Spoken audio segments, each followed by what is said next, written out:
성을 사고 파는 행위는 시대와 장소를 불문하고 꾸준히 있어왔습니다. 조선시대에서는 기생들이 주로 그 일을 담당했는데요.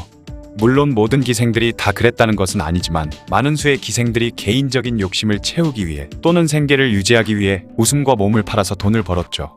이때 기생들에게 생활비와 살 집을 마련해주면서 그녀들이 돈을 벌기 위한 환경을 만들어주고 고객들을 상대로 번 돈을 나눠 갖는 존재들이 있었으니 그들은 바로 조선시대의 포주라 불리는 조방꾼이었습니다. 조선 후기의 실학자인 연암 박지원이 지은 광문자전에 다음과 같은 구절이 있죠. 서울의 기생 중에 누가 가장 유명한가? 소아라는 기생이네. 그녀의 조방은 누구인가? 최방만이라네. 여기서 말하는 조방은 기생들의 스케줄과 수입을 관리하는 직업으로 지금으로 치면 기생들의 매니저라고 할 수 있는 존재인데요. 조선 후기에는 큰 도시마다 많은 색주가와 기생들이 존재했습니다. 시대를 불문하고 이런 곳에는 항상 돈을 쓰려는 사람들이 모여들었기 때문에 색주가 주변에는 기생에게 빌붙어 사는 다양한 직업들이 존재했죠. 기생의 뒤를 봐주던 기부를 비롯해 그녀들에게 밥을 해주는 참비나 잔심부름을 해주던 행랑아범 등이 있습니다. 그 외에 기생과 뜨밤을 보내기 위해 찾아오는 고객들을 기생에게 연결해주는 직업 또한 있었는데 조선시대에는 그런 이들을 조방꾼이라 불렀죠. 주로 조선시대 궁중의 하위관직인 대전별감이나 잘 나가는 중인들이 이 조방꾼을 했다고 하는데요. 궁중의 관리였던 대전별감이 이런 포주 역할을 하게 된 데는 다음과 같은 이유가 있습니다. 조선시대의 기생은 각 고을 관청에 소속되어 있는 천민이기 때문에 궁중 행사가 있을 때면 수시로 한양에 차출되었죠.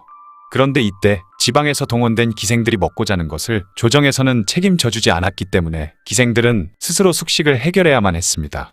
이때 일자리를 구하지 못한 기생들에게 숙식을 제공할 테니 그 대가로 기방에서 일하자고 제안한 것이 바로 대전별감들이었고 그 후부터 대전별감이 포주 노릇을 하게 된 것이죠. 조방꾼이 하는 일이라는 것이 당시 명분과 도덕을 중시하는 조선사회에서는 그리 떳떳하지 못한 일이었기 때문에 이들의 존재를 기록에서 찾아보기는 그리 쉽지 않습니다. 몇 안 되는 그 기록 중 하나가 앞에서 언급한 광문자전이며 또 다른 기록으로는 조선 후기 조수삼이라는 사람이 지은 추재기라는 한시가 있는데 여기에는 조수삼이 어려서부터 보고 들었던 도시 하층민들에 관한 일화가 기록돼 있죠. 추재기에는 조방꾼에 대한 일화도 두 편이 나오는데 하나는 벙어리 조방꾼 최씨에 관한 이야기고 나머지 하나는 조방꾼들의 우두머리였던 이중배의 이야기입니다. 최씨는 사람들에게 벙어리 조방꾼으로 불렸지만 실제로 그가 벙어리인 것은 아니었습니다. 오히려 매우 잘생긴 외모에 말빨마저 좋은 사람이었죠. 최씨는 손님들에게 원하는 기생들을 연결해주는데 아주 탁월한 능력을 지녔으며 특히 기생과 고객 사이에 있었던 은밀한 관계에 대해서는 절대 비밀을 유지했다고 하는데요.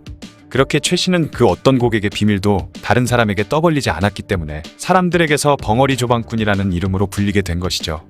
그는 한두 곳의 기방에 소속되어 일한 것이 아니라 수많은 기방의 기생들을 전체적으로 관리하는 존재였다고 합니다. 최 씨는 그 지역의 거의 모든 기생들의 정보를 소나기에 쥐고 있었기 때문에 권세가와 부잣집 자제들이 원하는 기생이 있으면 그들을 서로 연결해주는 일을 전문적으로 했죠.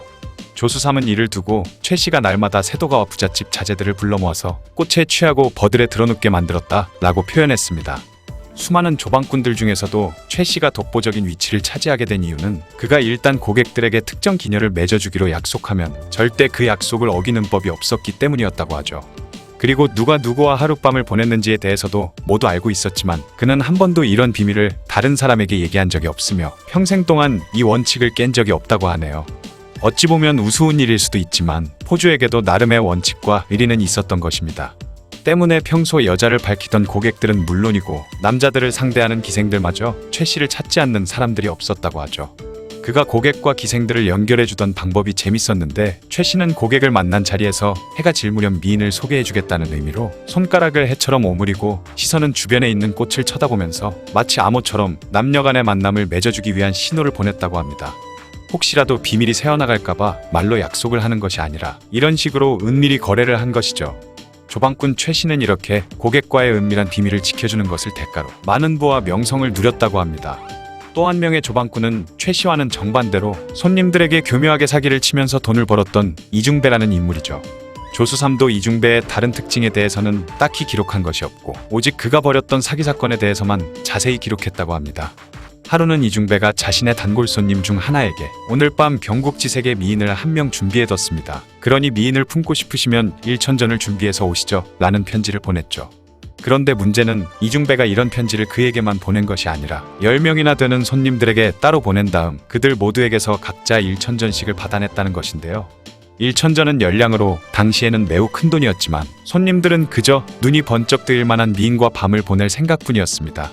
얼마 후 약속한 날이 다가왔고 편지를 받은 10명의 고객들은 약속 장소인 기생집에 도착했죠. 과연 이중배의 말대로 은은한 등잔불이 켜진 방 너머에 곱게 차려입은 여인이 다소곳하게 앉아있는 모습이 보였습니다. 10명이나 되는 남자들이 한자리에 모두 모였지만 그들은 그때까지도 이상함을 전혀 느끼지 못한 채 빨리 나머지 9명이 사라져야 자신이 미인과 뜨거운 밤을 보낼 수 있을 텐데 왜 이놈들이 하필 오늘 이렇게 몰려와서는 집에 갈 생각을 않고 회방을 놓냐며 속으로 불만을 품을 뿐이었는데요. 그런 상황에서 이중배가 보여준 행동이 가관이었는데 그는 마치 갑자기 손님들이 몰려들어서 당황하기라도 한 듯 쉴 새 없이 혼잣말을 중얼거리며 나갔다가 들어오기만을 반복했다고 합니다. 약속된 만남을 이뤄줘야 하는데 하필이면 오늘 손님들이 9명이나 더 찾아와서 회방을 놓고 있으니 자신도 환장하겠다는 듯 말이죠. 그런 이중배의 행동을 보고서 10명의 손님들은 이중배가 수작을 부린 것이라고는 생각지도 못한 채 그저 속으로 서로에게 욕을 하면서 시간을 보냈습니다. 그렇게 시간이 흘러 밤은 지나갔고 어느덧 새벽달 기우는 소리가 들려왔죠. 나라를 기울게 만들 정도의 미녀와 환상적인 하룻밤을 고대하던 남자들은 허망하게 열량이라는 거금만 날려버렸습니다. 날이 밝아오자 이중배는 고객들에게 대놓고 말하지는 않았지만 자신도 어떻게든 약속을 지키려고 애를 썼는데 당신들도 봤듯이 갑자기 사람들이 몰려와서 어쩔 수 없다는 듯한 태도를 보이며 자기의 잘못이 아니라는 듯 굴었죠. 그리고는 막걸리와 간단한 안주를 차려와서 그들에게 대접하고는 이제 날이 밝았으니 어서 집으로 돌아가라고 재촉하는 뻔뻔한 모습까지 보였습니다. 그렇게 반강제로 쫓겨나는 순간까지도 10명의 손님들은 이중배에게 사기당했다는 사실을 끝까지 눈치채지 못했죠. 그렇게 이중배는 창문 너머에 앉혀놓은 여자가 미인인지 아닌지조차 공개하지 않은 채로 앉아서 백냥이라는 거금을 벌어들이게 됩니다. 그런데 놀라운 사실은 이중배가 사기를 쳤다는 소식이 알려지자 사람들은 그런 이중배를 비난하기는커녕 오히려 그를 칭찬하면서 이날의 일화가 마치 영웅담처럼 퍼져나갔다는 것인데요.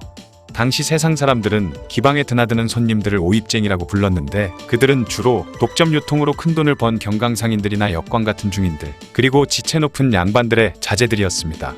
조선 후기의 백성들은 가뜩이나 흉년이 들어 먹을 것이 없는 상황에서 지역의 탐관오리들이 자신들을 수탈하기까지 하면서 큰 고통을 받고 있었죠.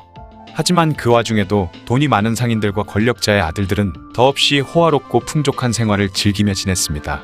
누구는 하루 벌어 한 끼를 먹고 살기도 어려운 상황인데 어떤 사람은 미녀와 하룻밤을 보내기 위해 돈을 펑펑 쓰고 다니니 결코 그들에게 고운 시선이 갈 리가 없었겠죠.